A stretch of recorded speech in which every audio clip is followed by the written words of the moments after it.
I am testing out live streaming right now with a new service that I just got to see if it works.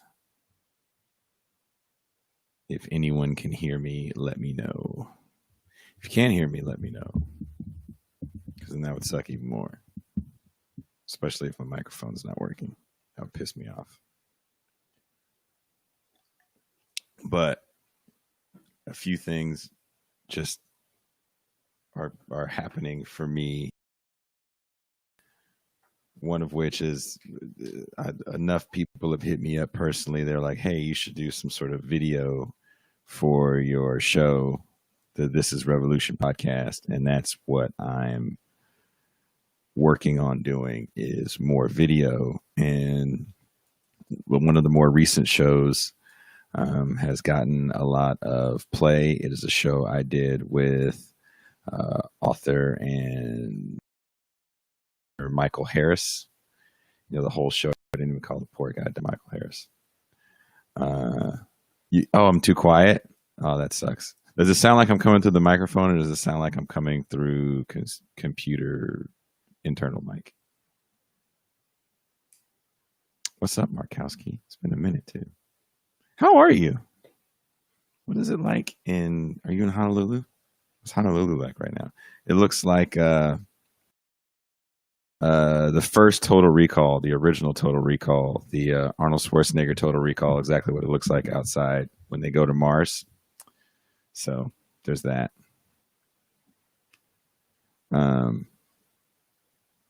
Anyway, the author of the book, we were talking about setting up a live stream where it can be less of a discussion, us discussing his wonderful book, A New Hope for Lakes, and more of a question and answer. I personally know a bunch of Star Wars fans that would really appreciate that book, and to be able to just, seriously have that conversation with Dr. Harris would be pretty cool. And there's a bunch of other people that I've hit up about this that are more than down to do it, that have been guests that I've, of course, been extremely honored to have on the show. I'm going to see if I can sneak Dr. Harris on right now just so we can test this out. We'll see if he joins. Frederick Fredrickson. Holy moly. What's up, my Scandinavian homeboy? How are you? See, the cool thing about this is that when I do this show, I have no listening. There's certain platforms where I can see like where views are coming from. So to like look on this and be like, oh shit, it's Mike Markowski. I haven't seen you in probably 6 years. No. Jesus, like 4 years. 5 years. I think I haven't seen you in 5 years. So that's always cool. And also there's things that I'm going to be doing with the show. Because of the show, I've gotten to like meet a lot of people, the show, touring. And one of the frequent guests, he's more than a frequent guest. He's a show contributor. His wife makes film in LA. And so he was like, hey, would you mind if I hit my wife up about this idea that you have? Because Alex Miller and I, if you know Bitter Lake, then you know Alex Miller, who I hope Alex is watching this. He's probably not. Anyway, we were trying to put together this video series where we would take clips of the show and add video to it, and it just wasn't working the way we wanted it to. We spent a lot of time trying to like really make it dope, and it just didn't. It wasn't dope enough. Love you too, Mike. Oh shit, I'm yelling, and my girl is on Zoom work calls. But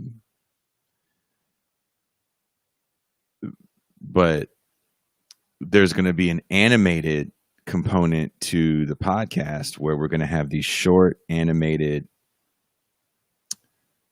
educational films. We're going to call them revolutionary histories. So it's going to be people that have been on the show giving these short little history lessons. And there's a team of, animators in Southern California that are going to animate it. The first one we wanted to do was the Cuban Revolution. It just wasn't working out. Right. It's going to be hella dope. So there he's still alive. Oh, can you guys see Michael, or do I have to turn him on? Oh, what? Hey, doing? I'm just trying to test this thing out, and I was like, let me try to sneak Mike in. Here I am. This is Dr. Michael Harris, author of Welcome to the Rebellion, A New Hope for Radical Politics.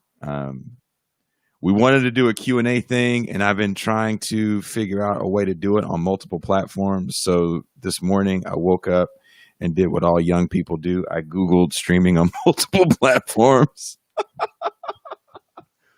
And I signed up for a service that I can't afford, just so people that I know can ask interview questions. And moving forward in the future, we're going to have this. Of course, Mike, I want to do it. I want to promote you coming on and have it real, so people know like there's going to be the time.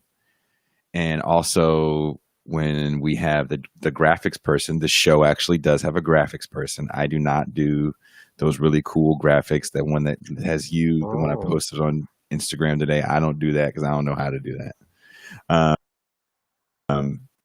When the graphics person does the graphics, whole thing behind us won't look like the 90s exploded behind us. It'll be like the dope This Is Revolution podcast thing. And then I'll have better lighting. Hopefully I won't be in my kitchen. I'll be in studio. And then we'll do the thing. You did a graphic. Yeah, I didn't see that. Thank you. All right, that's dope. That's great. And yeah, he makes it for me on all the platforms. Okay. He had been out of town for a while, so a few shows missed it, and he was a little late. But now we're back on track, and all the shows have the graphics. I want to thank you for taking very good press photos, by the way. What do you mean? What press photos did I take? That's not from a press photo? Oh, that picture. Yeah. Oh yeah. Yeah, I just got a photographer friend to take some shots. Yeah. Because not everybody does that, so we got to pull stuff offline, and it's not easy for a lot of these guests. Yeah, I figure if I'm going to try and be an author, you need a half decent picture, right? You would think more people would think that way, and they just don't. How are you doing? It's hella crazy over here. It looks like you remember the movie Total Recall? Yeah, of course. Remember when they go to Mars? Yeah, where are you going with this, Jason? That's exactly what it looks like outside. It looks like Mars in Total Recall. It's totally red. What is happening? Well, California's on fire, literally. Oh, yeah. Not figuratively. And the latest fire apparently was started from a gender reveal party. Oh my God. Yeah. Enough. The world is actually on fire. We don't need to be creating new fires, do we? I'm trying to figure out all I'm reading about it is like it's just a gender reveal party. And I'm like, well, what did you think was going to be so dope in your dry ass area of California during fire season that you needed to have it explode like it's a boy? Bah! Like that doesn't make sense to me. This happened like last year or something. There was some couple that set fire to a field. I know PG&E had some problems. Our Pacific Gas and Electric definitely had issues with fallen power lines and not clearing brush. Um, I don't remember people setting fire to a field. I mean, we have controlled burns here. Well, I mean, it wasn't just a field; it set fire to like hundreds of acres of woodland. But it was a gender reveal Oh, was it? party as well. They had like fucking fireworks going off and everything, and guess what happened? Yeah, Is that what's hot in the streets? I think there are other things going on as well. You've posted another episode. Yes, the You're episodes drop you're every a machine. Wednesday and Sunday. Every episode, Okay. Wednesday and Sunday. And this episode was with another professor from Southeast Texas that wrote a book about Donald Trump, and it's called, I think, "The Dangerous Class," the something of the lumpen proletariat. I don't remember off the top of my head. Okay. I did not read his book, but he had an essay in the Socialist, and I read that, and then we talked about his essay, which basically he compared Trump to Napoleon and Marx's 18th Brumaire, Okay. um, kind of galvanizing this lumpen proletariat.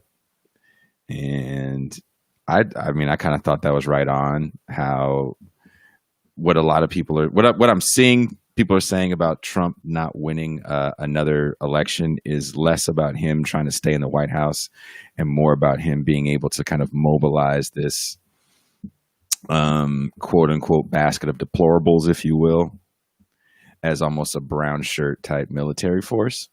Yeah. Well, Uh, we're already seeing it, aren't we? I think so. I think so. Um, It's I've thought for a few years. Sometimes you think back to periods like the 1930s. Like, what did people realize at the time? What were they thinking at the time? Did they? Of course, they didn't have the historical perspective that we have now to see what they were in the middle of, and they didn't know they were in the middle of it. mm, But we do have that historical perspective from those lessons, and this is what it feels like. it, huh? Well, Like if you could see that, I wish I could take this computer and like show you the sky. Like, oh yeah, hold on one second. I'm gonna go ahead and open up my curtains so you can see outside. The Mhm. sky is totally red. My car was covered in soot. This fire is a 2.5 hour drive from where I live. 2.5, 3 hour drive from where I live. So it's over 100 miles, like 180 Right, miles. right. Or was that 250 kilometers? Just kidding. I'm in Europe. It's kilometers, yeah.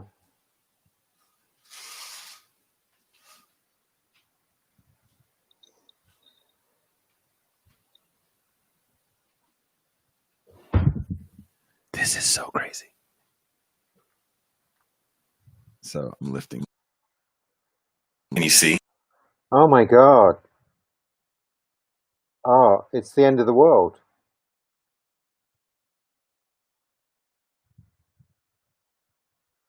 Oh my God.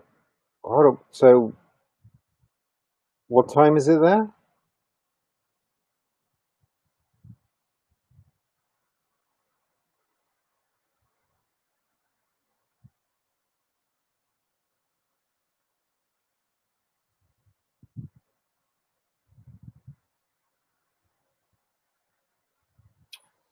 I haven't got any sound. I can't hear you.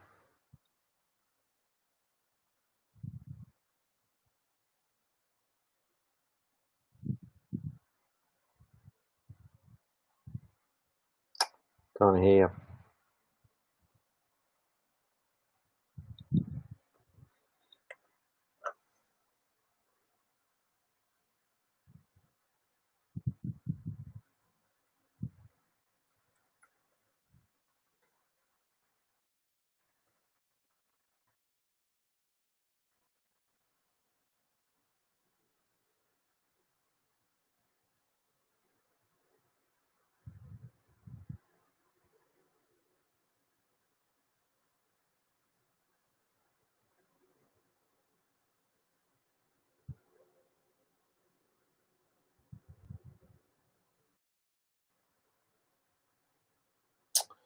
Can you hear me, Jason? You can. Okay, I can't hear you.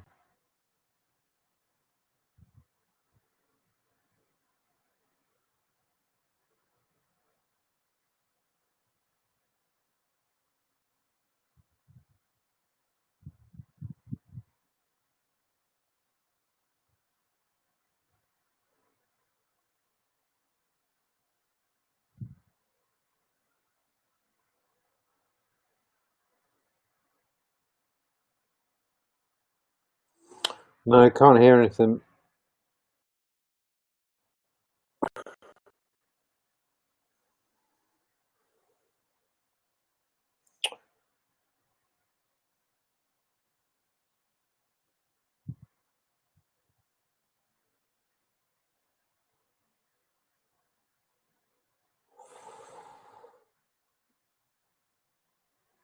So if you just want me to say something about the book I published quite recently called Welcome to the Rebellion, it uses Star Wars to talk about what's going on in politics these days in countries like the US and the UK, and to talk about the nature of empire and the new emperors we have that have cropped up in the last years, like Trump and Johnson and so Bolsonaro, on, and Boris Johnson. Bolsonaro. And I can hear you You can hear now, me? so that's great.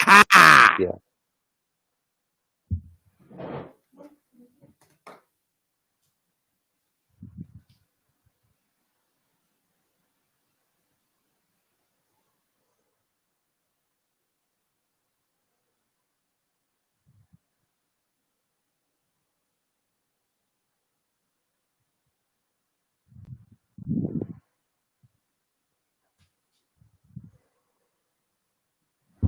there it is. There it is. So I had to show this is the book. So you guys have to get this book. And when I read these books, for especially even if they're people that I'm not going to interview, um, I highlight all of the things that I want to read on air. And in this book, you can see I highlight. Nice, Look at this. Look at this. There's nice. like whole pages, I think, that are high. Look at that. And I didn't even get a chance to read or question all of these wonderful quotes that I found throughout this book.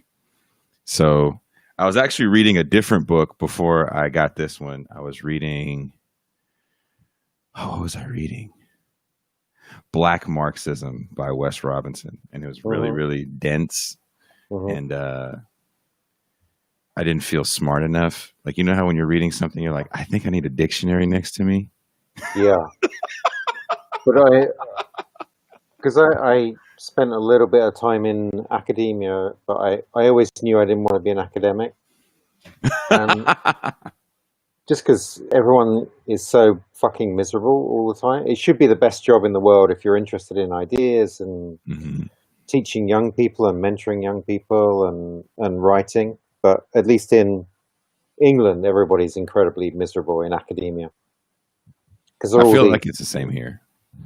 I think unless you're a kind of superstar academic, Mhm. it's actually, I mean, as you know, it's kind of reflected the rampant inequality across the economy generally. You have this kind of superstar layer of academics who get traded between universities and so on, and then you've got people who are teaching but living in their cars, and on Did you see short-term contracts. that was a conversation on Twitter where someone was talking about professors being these capitalist gatekeepers, and then a bunch of adjuncts chimed in like, I don't think you really understand what the hell you're talking about. Right. Yeah, I'm sure it can look like that way from a very privileged position. But the point was, I kind of developed confidence to think, hold on, I'm relatively intelligent. If I can't understand what you're saying, You're probably not saying. You're probably not saying anything.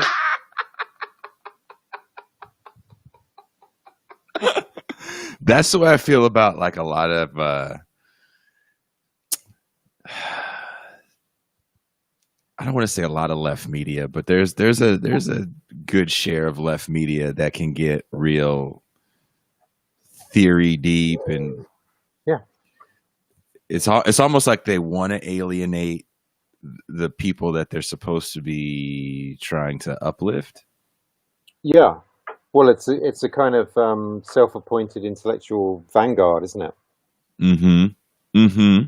I mean, if you control or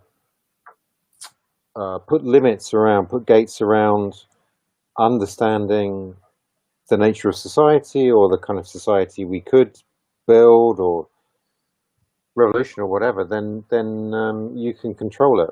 I don't trust anyone who uses unnecessarily academic language. I'm sure some of my stuff to some people might feel a bit academic, but it's not because I want it to be.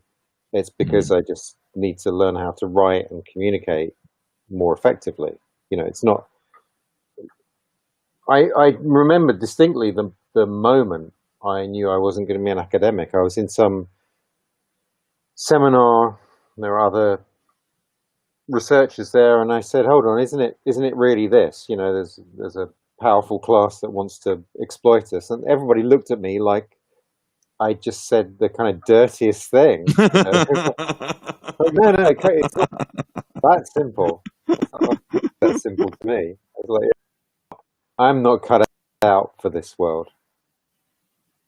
So, I Okay, go try ahead. to write I try to write as simply as possible, but that's a real skill, and the writers I really admire are those who can communicate to the broadest possible audience. It shouldn't really be that complicated, right?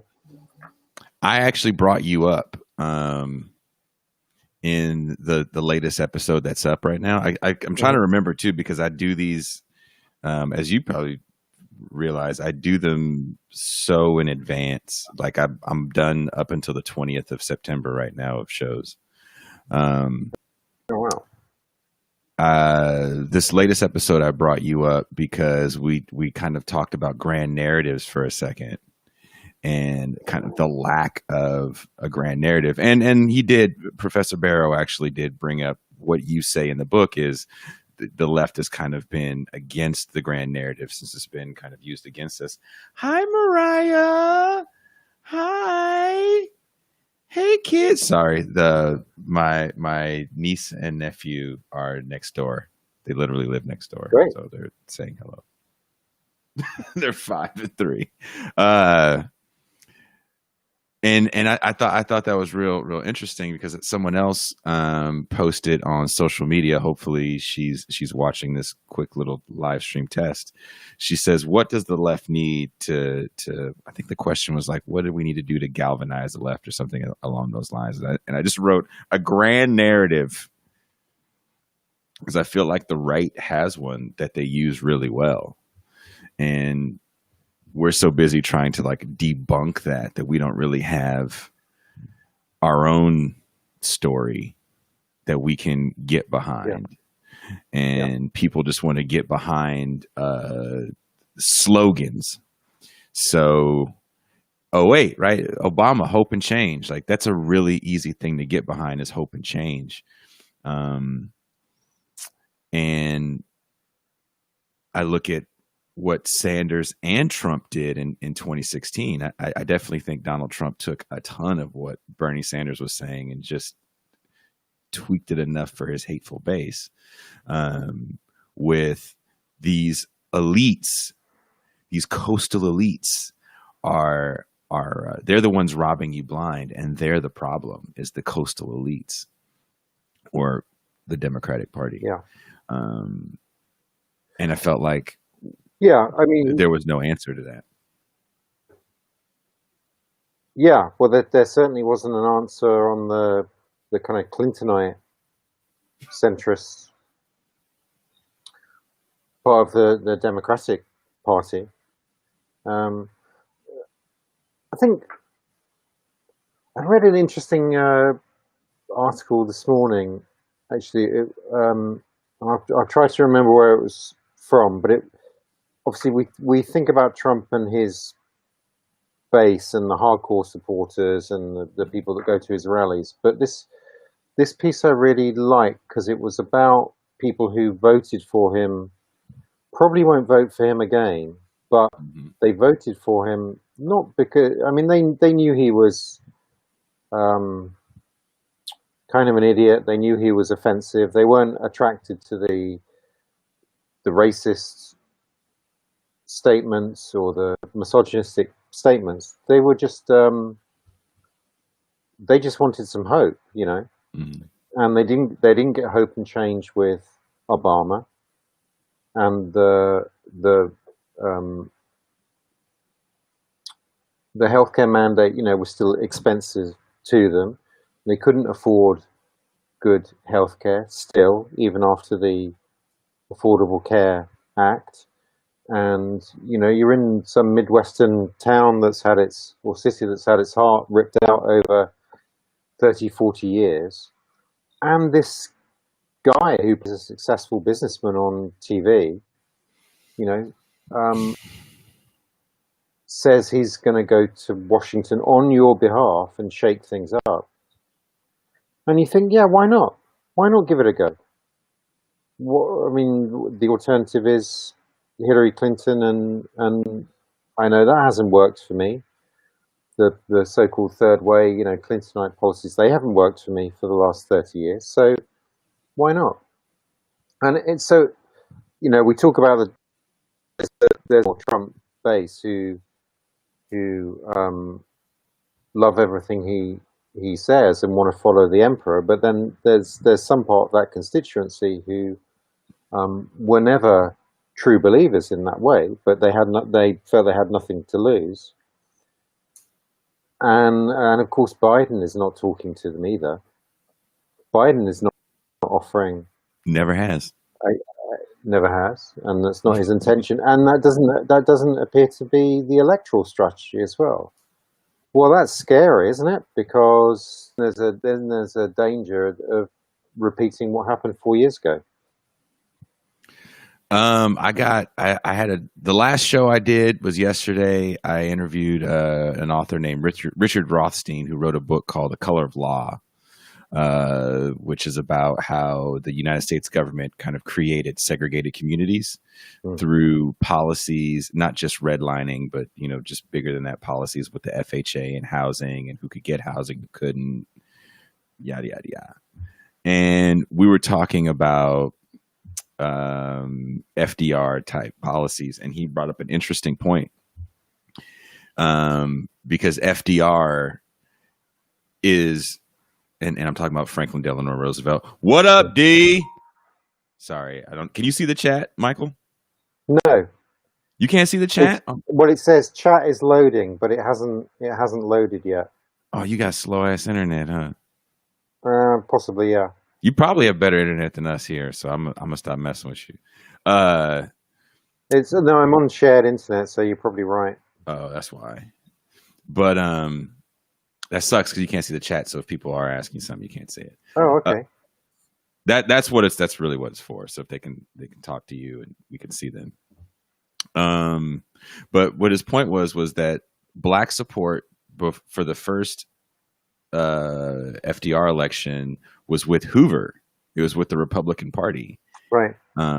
That's the party that freed the slaves, right?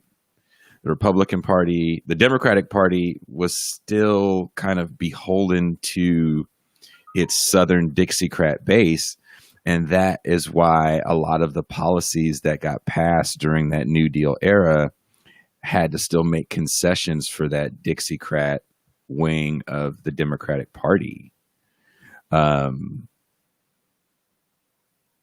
And I was watching this interview on this show called The Majority Report here, where it's a left-leaning show, but they had one of the guys from the Lincoln Project, which is that like Republican anti-Trump thing. And I feel like there's going to be a shift in the Republican Party because I don't feel that this far right wing represents the Republican Party. I think the Clinton Democrats or corporate Democrats or neolibs, whatever you want to call them, I think that's more where Republicans want to go. I say think more Bloomberg, Cuomo, even Gavin Newsom here in California, our governor. And I think that's the future of the Republican Party. I just don't know what the future of the Democratic Party is going to be.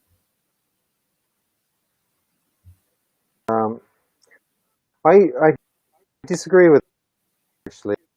I think the future of the Republican Party is not going away. You know, and the dynamics that gave Trump his opening are not going away.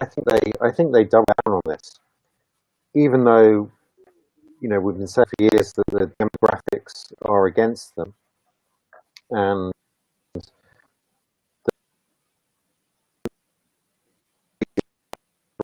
they have. Uh-oh.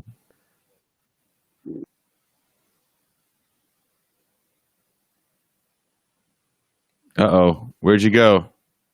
Where'd you go?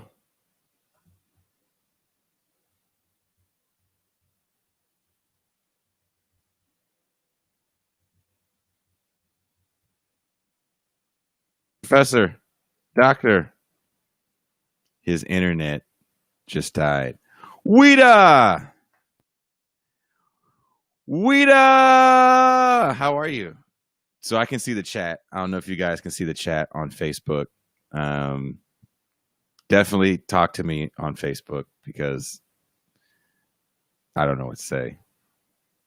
This is just a test, and I was lucky enough that Professor Harris was still awake, and he's a bunch of hours ahead. I'm seeing a bunch of friends I haven't talked to in forever. I see Derek Campbell. I definitely see Mike Smario. I see Wida. Wida, I can't pronounce your last name. I don't want to be a jerk and say it wrong, but you are just Wida, like Madonna, like you are an entity of awesome. Hey, Hilda. Hilda is a secret member of Bitter Lake.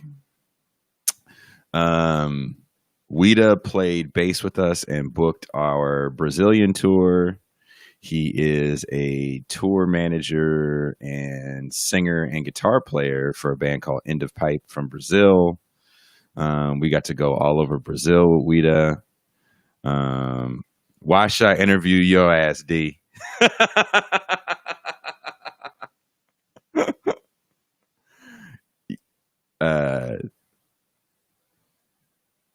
Will this be on your regular podcast? Not the regular show, but what we're trying to do is special Q&As. So what I'm thinking right now, like I'm still trying to see if this software even works.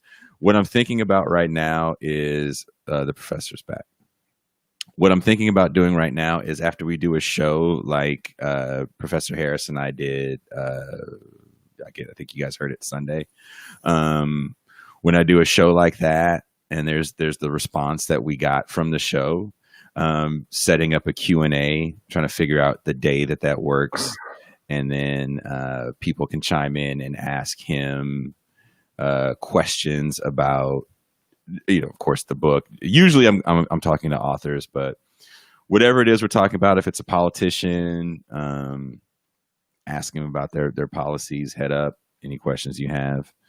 I'm trying to set up a question and answer kind of discussion with Professor Harris and either Shahid Buttar or Arash Kalahi, the show economist.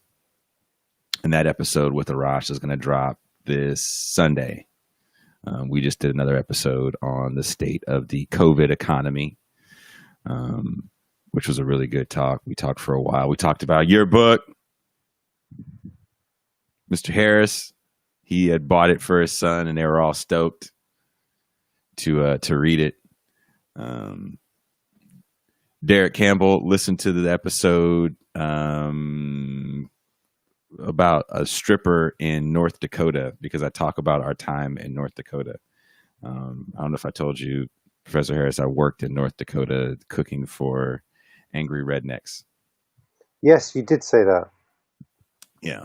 And there was a woman that wrote, she was a journalist actually, and she danced as well. And she stripped in North Dakota and wrote about stripping in North Dakota. And it kind of felt like it was coming from this, like, had this a bit of a Marxist perspective of it, because she was talking about the economy and shit and worker exploitation in the stripping world in North Dakota. And I was like, are you like a so? And she, broke it down. She said, well, I had a Marxist professor in Texas, and da da da da. I was like, aha! There you go. So that was a fun conversation to hear about that. And that's also when the rat showed its face in my studio, and why I'm not there. Oh yeah, right now. I remember. Motherfucker can have it.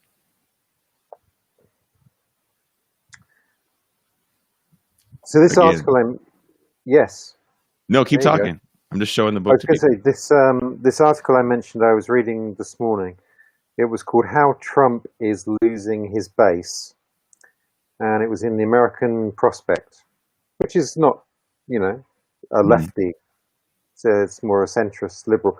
But this is it was a good piece, and then I realised it was by a guy called Stan Greenberg, who's just written this book, GOP RIP, which is about how the Republican Party is doomed, for demographic reasons and so on. With the as it goes to the right, it just has lost young people and minorities and so on. It's a good piece, and it's a sad piece as well. It's not going to tell you anything you don't know, but it did make me worry more for the election in terms of the Democrat, or at least campaign. Damn it, you're breaking up.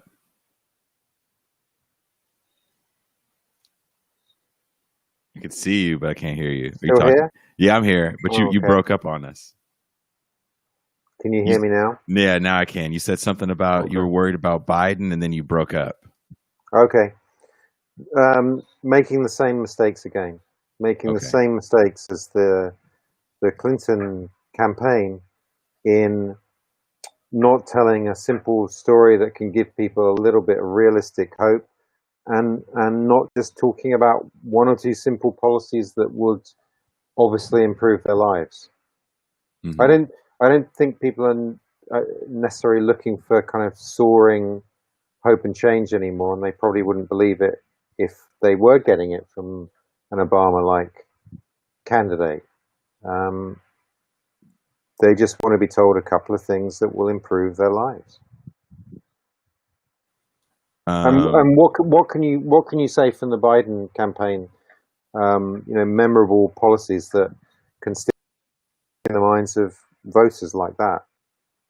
Nothing. Oh, I agree with you wholeheartedly that the Biden campaign is doing nothing. And we talked about this on the show.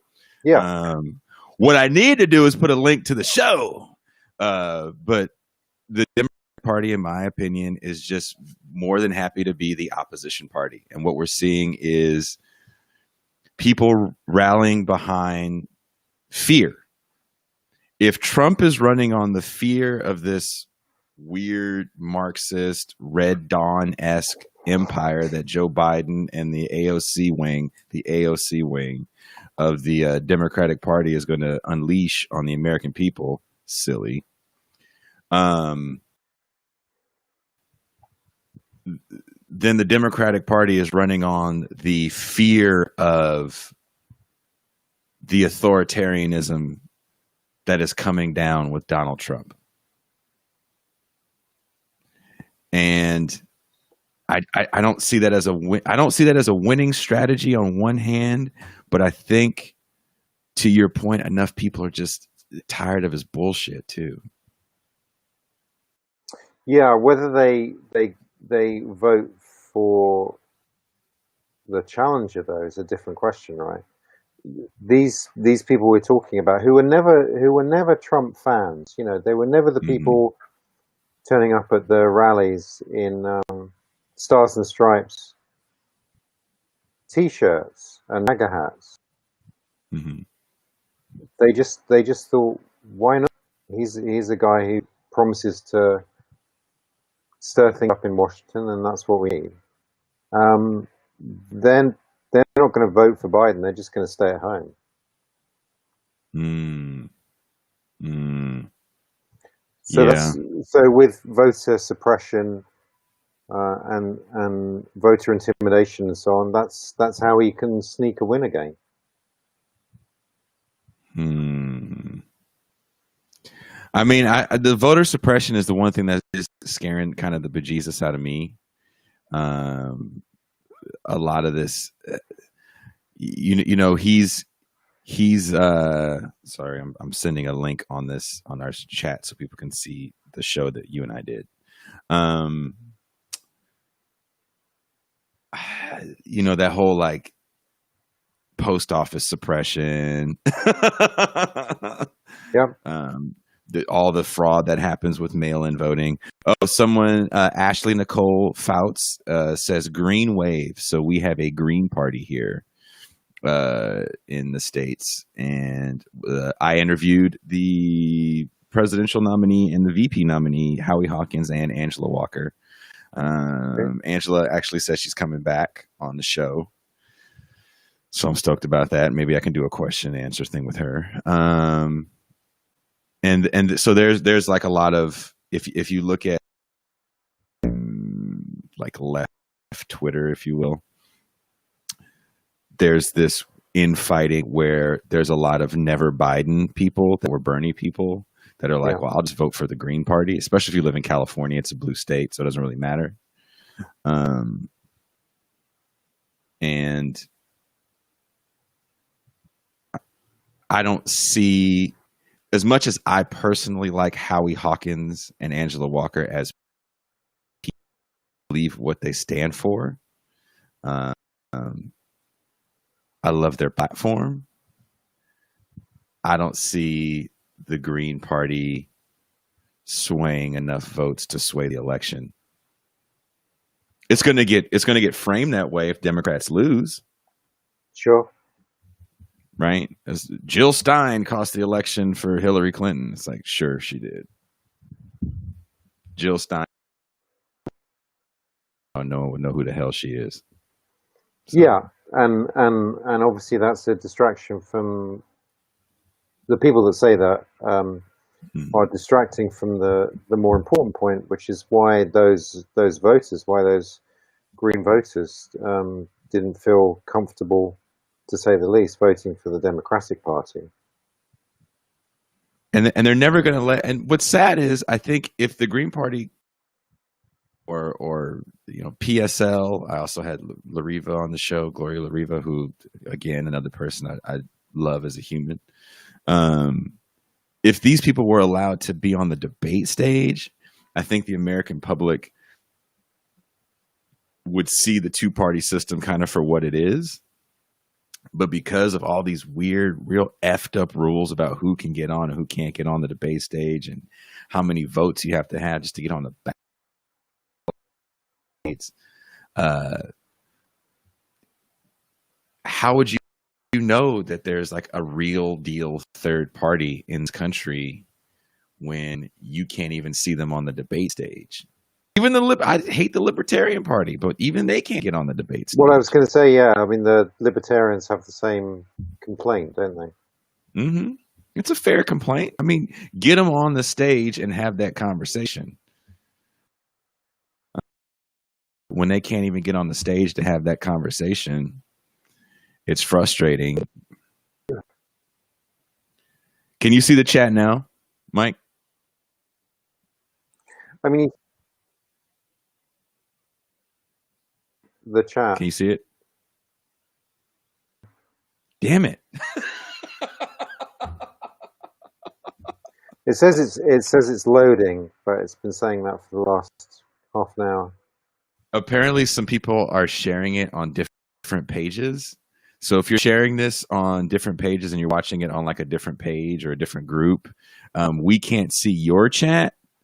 But if you go to the This Is Revolution podcast page or the Bitter Lake Band page or my personal page, Jason Miles, then we can see, or I can see your questions. So if you have questions for Professor Harris, I could ask him, because apparently where he is, the internet is not working properly where he can So see these. can I open another page, Jason, and see Yes. So where do I go on? Go to the This Is Revolution podcast page, and you should be able to see it there. I'm on the main, because I'm the, what do you call it? The fucking facilitator. There's a name for it. Administrator. So I can see it all. So asking questions. I'm going to try to open up something on Facebook so I can see more of your questions and comments. And if you're yelling and all the other great stuff, I want to see. I want to cursing me out, calling me a dirty commie. All that Welcome stuff. to the internet. What I really I get sad about, like when in the music world, when they get like negative comments, they take those negative comments and then they share them so people that like them, that like them, can like defend them, and then it goes back into the algorithm, and so you get more likes and all that other shit. I've never really been one to do that. This kind of seems a little posery to me, but I do to all the comments. And I had a woman on that was running for Senate in Wyoming, and she was running as a socialist that's bisexual. So the comments of hate were like on another level, but they were amazing. The things that people were saying about me were hilarious. I had a man bun and I lived in my parents' basement. I thought that was like the best one to me. I was like, so all of a sudden I'm a white guy because I'm not an Obama loving Democrat. Are you still there, Professor Harris? I'm. Oh.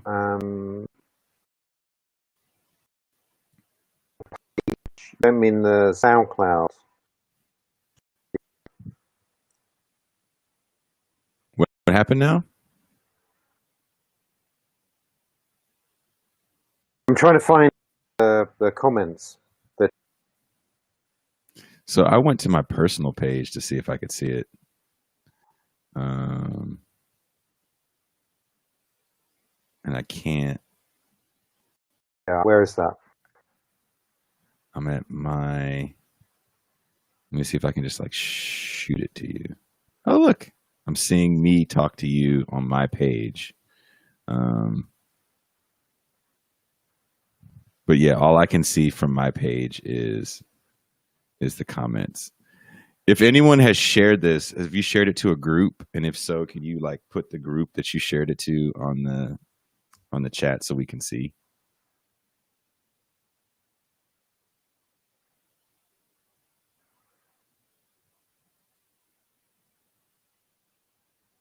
Because this is something that we have to like figure out.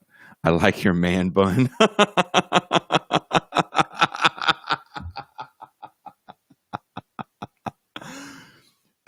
If you look on it might even be on the Bitter Lake page. I think it's on the Bitter Lake page. You'd have to look on the Bitter Lake, and there's we lost a professor again. You just shared it to your page, Rebecca? Okay. I'm going to check your page and see if I can see questions. This guy, I called the show Red Baiting in a Red State.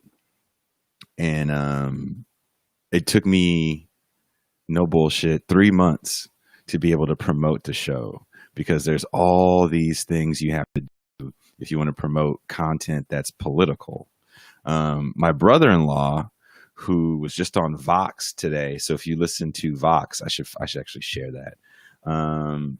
My brother-in-law was on Vox talking about fake news. He did, I don't know if it was a TED talk, but I know he was doing some public speaking about fake news.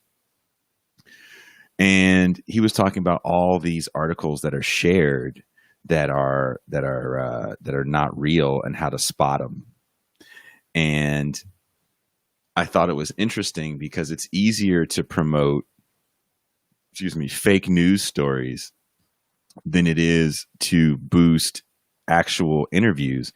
And we weren't saying anything crazy. I mean, this woman was just talking about literally running for office, replacing Liz Cheney, because I think Liz Cheney isn't coming back in Wyoming, and having a progressive voice in this kind of historically red state. We're not talking about seizing the means of production. There's no talk of gulags. It's just any other conversation you would get from a politician, right? And the comments that I saw from it were just so hate-filled. And I had a back and forth with this one man, and this is before the lockdown got like real hardcore lockdowny. And I tour a lot in Bitter Lake. We definitely tour. If you've met me from music, you know I probably came to your small town.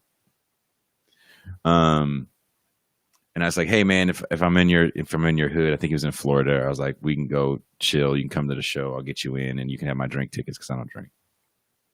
And he was like, I would never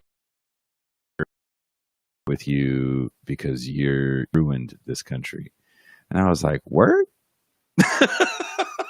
It was just us. That's interesting that you think that. And then I went off on him about the baby boomer generation, and he had no response. Can you hear us now, Professor? I can.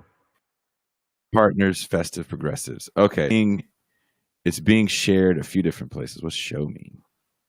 Oh! So can you see that? Yeah. Professor, can you see this? Now I can so see I it. didn't know. I'm in comment on on my phone. Yeah. So yeah. I'm a jerk. So everybody, there is a link to the podcast episode with myself and the person you see right here, Professor Michael Harris. We are going to do a real deal Q&A where everything is set up and you guys know ahead of time, so we can have like hella people show up and bombard him with questions about Star Wars, because I know people definitely have Star Wars questions. Can you see this comment right here, Professor, that says he must got that Boost Mobile internet? No, I haven't. Can you see that? No. Oh yeah. I put it on the screen. Yeah. Right. That's a dig. That's a dig. That means you got hood internet. That's what that means.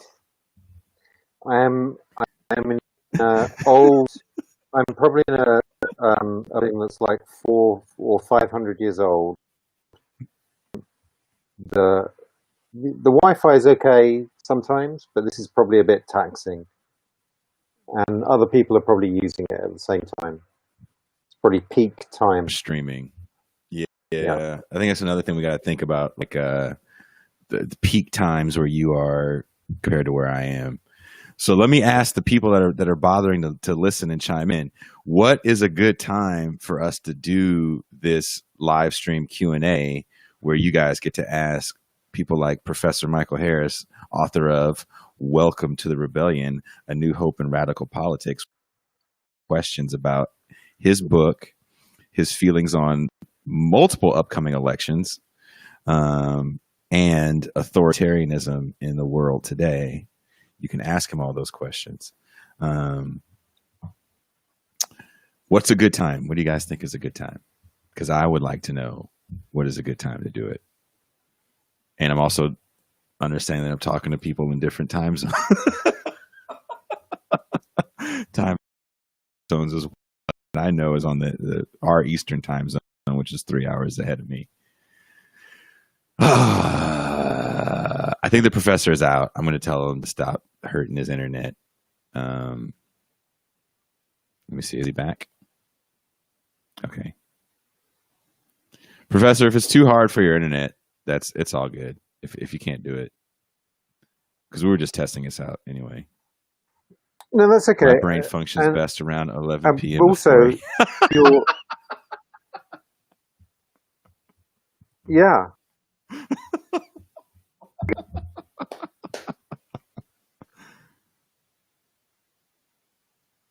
But look, I'm an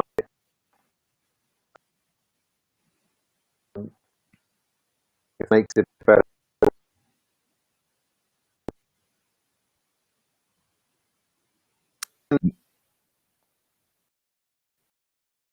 Is like 6 p.m. my time, so you'd have to add 8 hours for the professor. So that'd be like super early in the morning, right? Does anyone have their iPhone handy where they can find out what time that would be in Portugalian time?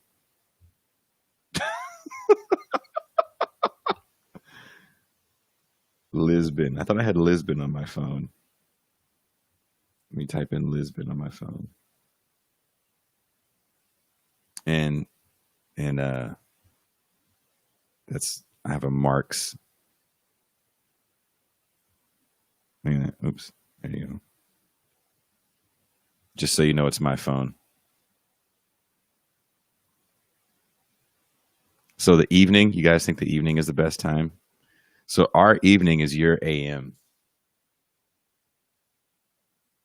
Because right now it's AM here, and he is at 6:37 where he is, and that's probably why.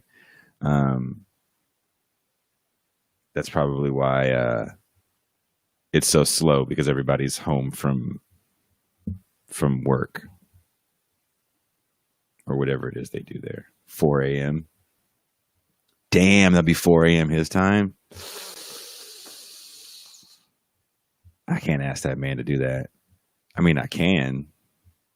He can always tell me to go F myself.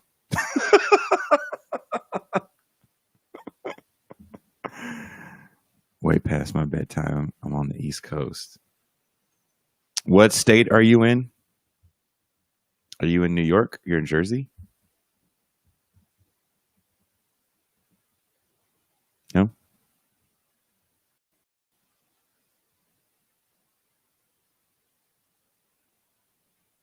This is fun. I just want you guys to know I'm having a lot of fun right now.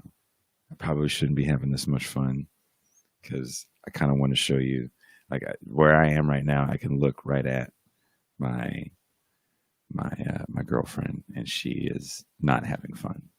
So Brian says he's down whenever.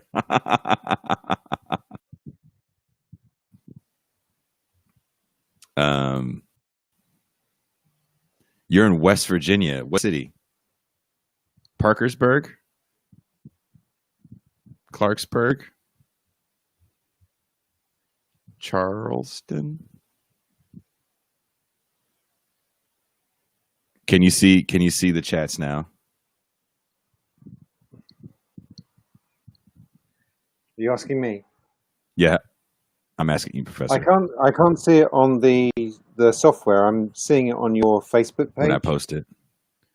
Oh, yeah. My goodness. So we just got to chime in from Scotland, from Neo Gibson.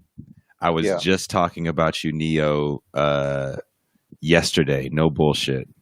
A friend of mine has a stepson that's going to school in Scotland. I guess there's some famous school. Do you know of some famous school in Scotland? There's some famous private schools, very expensive private schools. There's the private school that Prince Charles went to and the royal family go to. I don't know if that's the one they're thinking of. I think that's the one the kid goes to. Gordonstown. It's called something like Gordonstown or something. Is there a St. Andrews? Am I saying it right? Yeah, that's a Anyway, university. That's a okay. university. Yeah. Yeah. So the kid goes there, and I was like, oh, I love Scotland. So every time I think of Scotland, I think of this gentleman that just chimed in, Neo Gibson. He's in a great band called Hot Stuff and the Eye Candy. And at one point in time, we were both on the same label, and then got stuck in Scotland.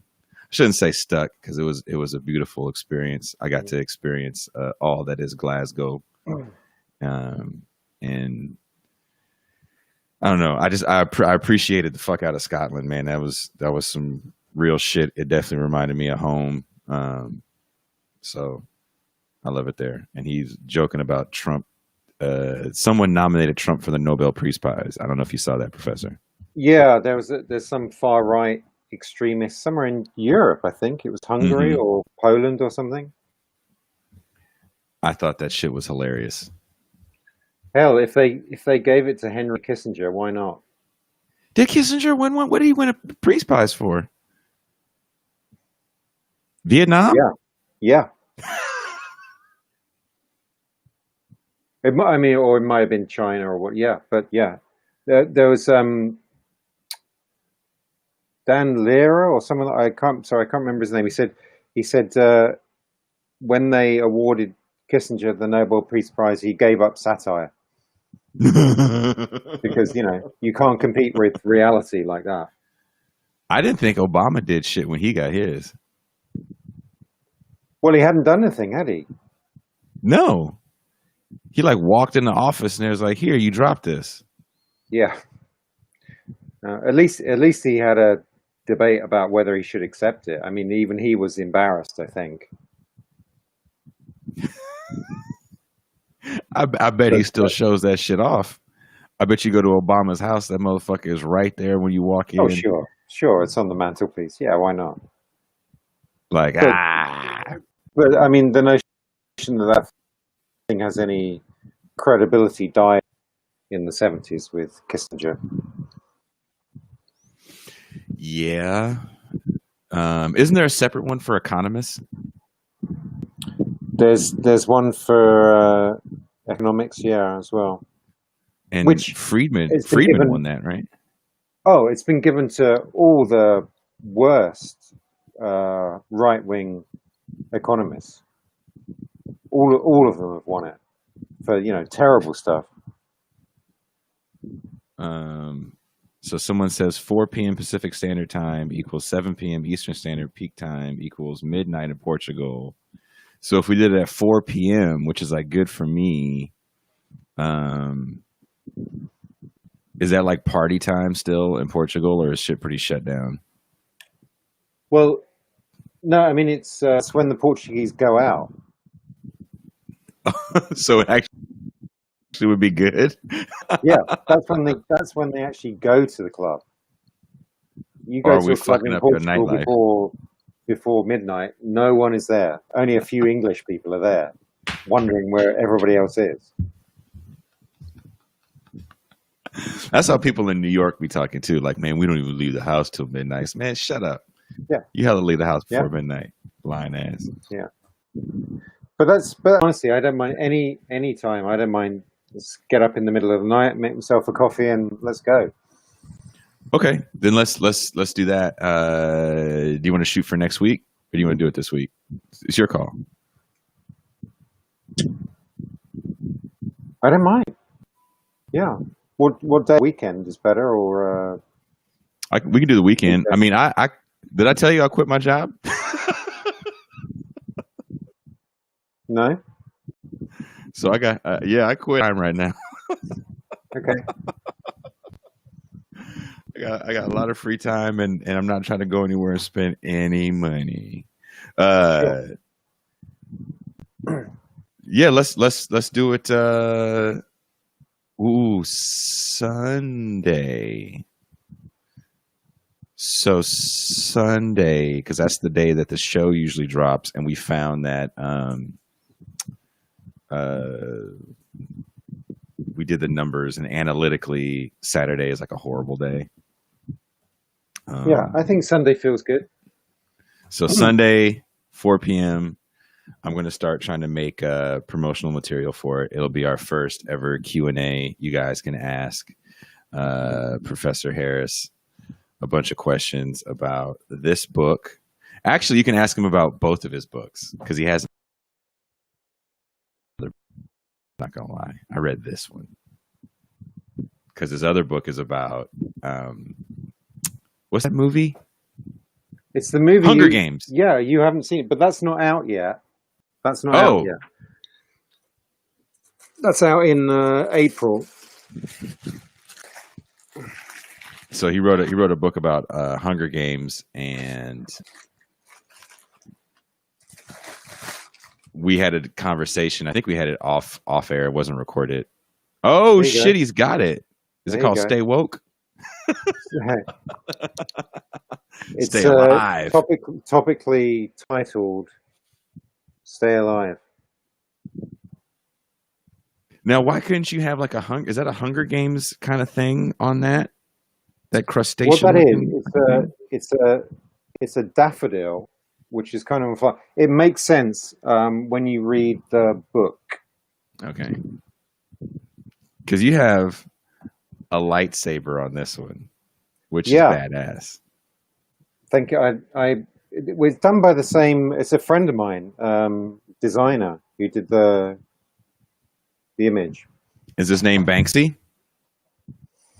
I'm not at liberty to reveal Banksy's real identity. It is kind of Banksy-esque, isn't it? It does remind me of that. Again, that's why it hits so hard to me.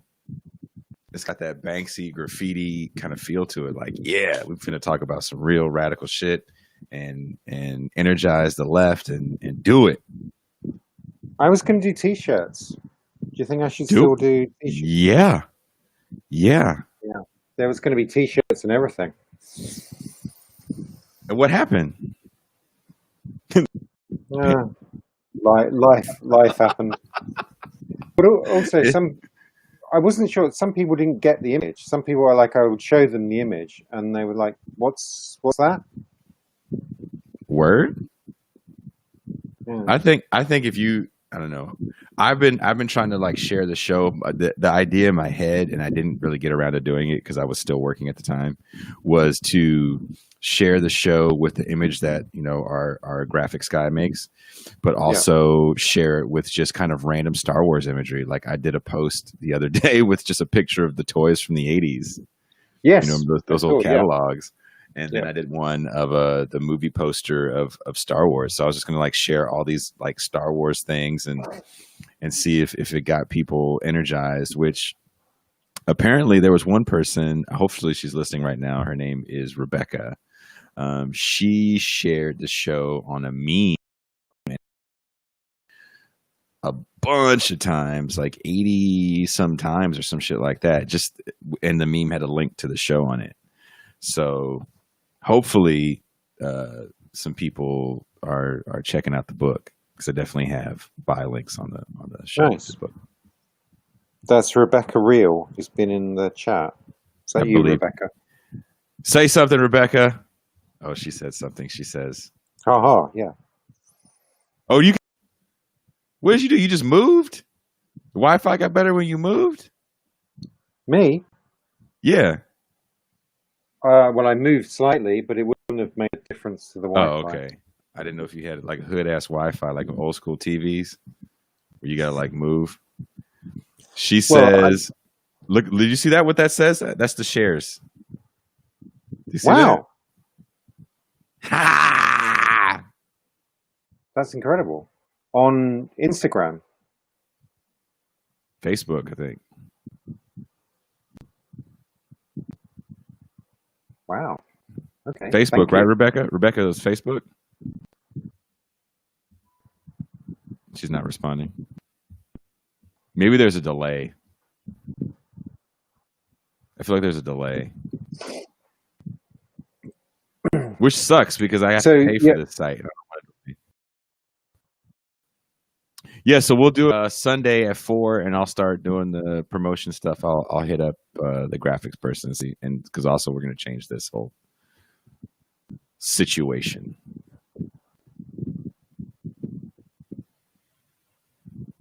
I look forward to it. So get off the phone and go to sleep.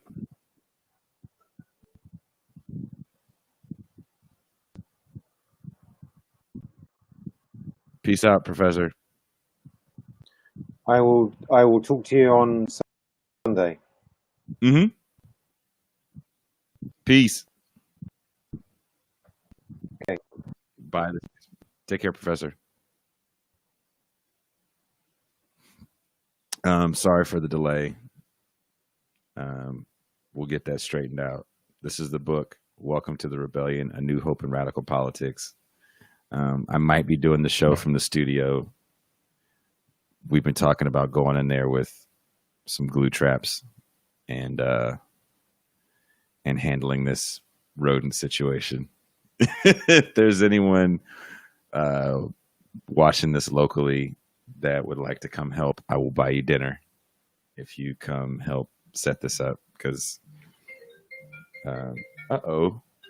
who is calling? That's a work call. So I'm gonna go now. Thank you guys for checking this out. It was a lot of fun to do. I'm going to call this person back. It's kind of an important call. Stay tuned. Sunday, 4 p.m. Pacific time, 7 p.m. Eastern Standard Time. Yes, that is exactly what we're going to do. You're going to catch the shit out of that thing. We're going to have Professor Dr. Michael Harris, Welcome to the Rebellion, A New Hope in Radical Politics, from Zero Books. If you listen to this show, you know we've had a few Zero. We've had Ben Burgess on. We've had Douglas Lane on. We've also had...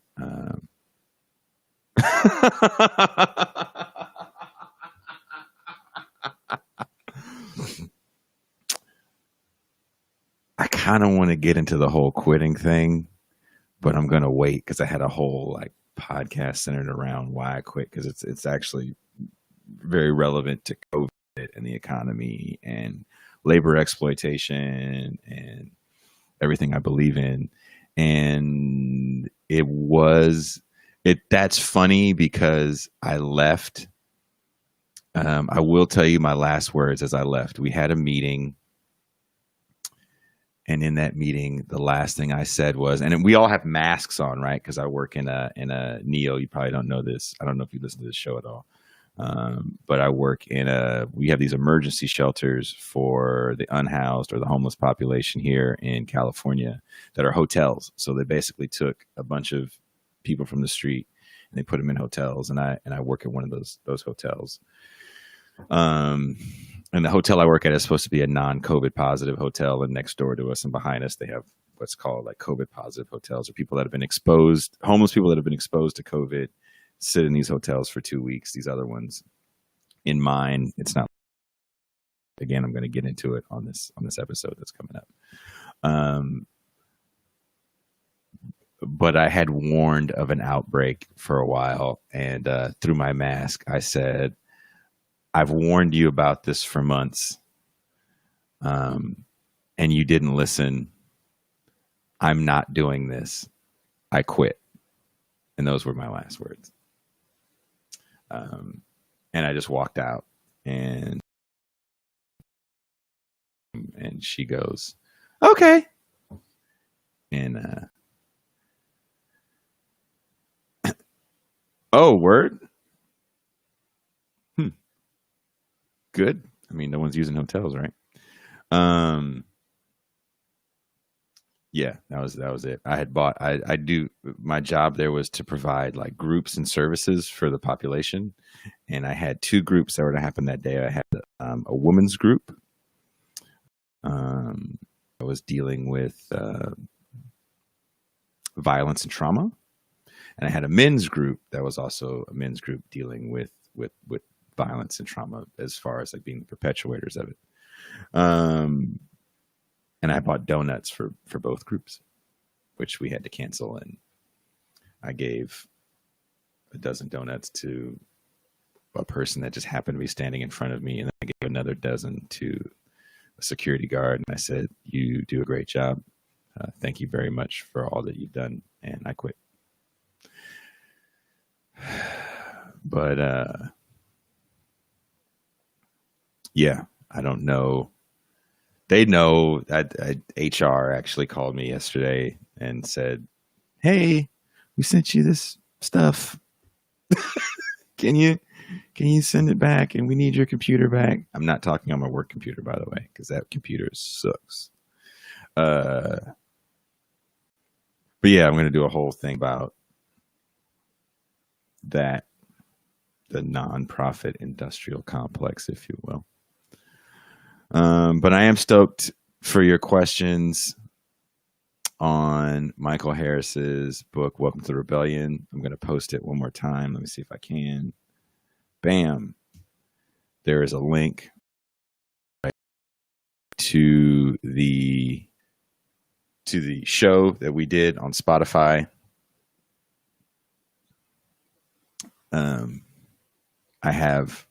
I signed up for this thing that ranks your podcast, and we are 55 in Japan. We are ranked number 55 in music commentary, which is even funnier because this show is no longer music.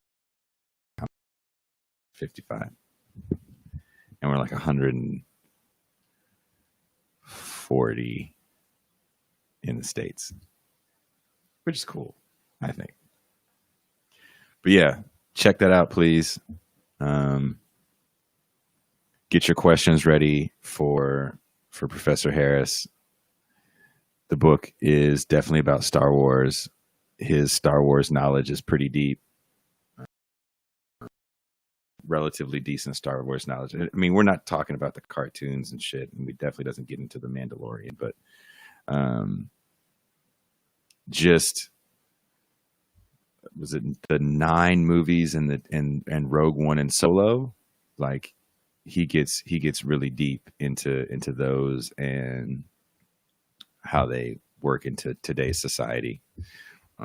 So if you can get the book, an ebook, get it. You got time to Amazon the hard copy. All right, I'm out. This was fun. I got to figure out how to end this. Peace.